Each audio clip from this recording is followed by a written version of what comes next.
নমস্কার বন্ধুরা, ডলির রন্ধনশালা সবাইকে স্বাগত। মাছ মাংস খেতে বন্ধুরা রোজ রোজ কিন্তু ভালো লাগে না আমাদের, তাই এইভাবে একদিন ডাল বানিয়ে ভাত খেলে অনেকটাই মাঝে মধ্যে মনে হয় তৃপ্তি লাগে।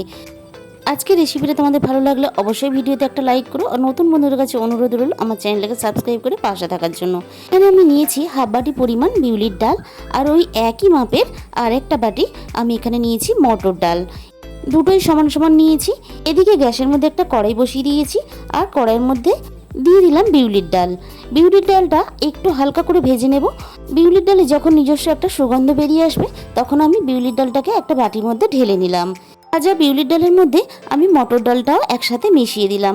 এবার দুটো ডাল একসাথে আমি খুব ভালোভাবে সুন্দর করে পরিষ্কার করে ধুয়ে নেব। এইভাবে বিউলির ডাল ভেজে রান্না করলে বিউলির ডালের স্বাদটা সম্পূর্ণ বদলে যায়। এইভাবে 2 থেকে 3 বার জল পাল্টে ধুয়ে নেব।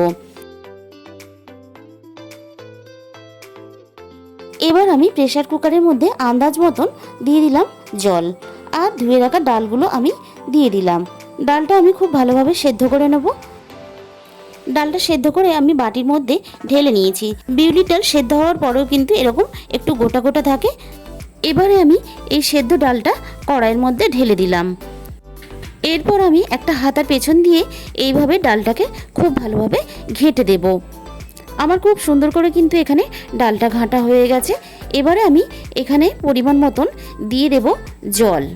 প্রয়োজনের থেকে এখানে একটু বেশি জল দিলাম, কারণ বিউলির ডাল বা মটর ডাল রান্নার পরে ঠান্ডা হয়ে গেলে কিন্তু অনেকটা ঘন হয়ে বসে যায়।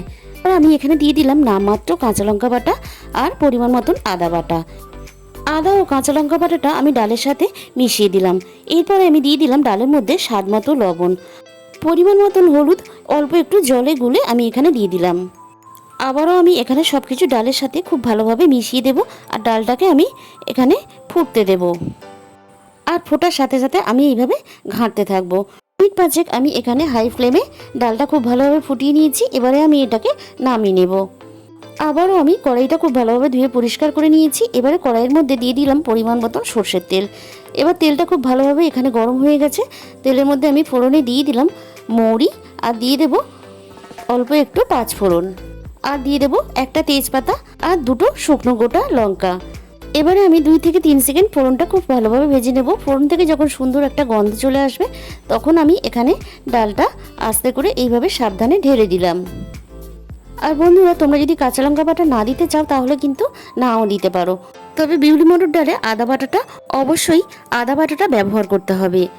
এবারে আমি ডালের মধ্যে দিয়ে দেব 1.5 চামচের মতন মৌরি গুঁড়ো। তোমরা এখানে মৌরি বাটাও ব্যবহার করতে পারো।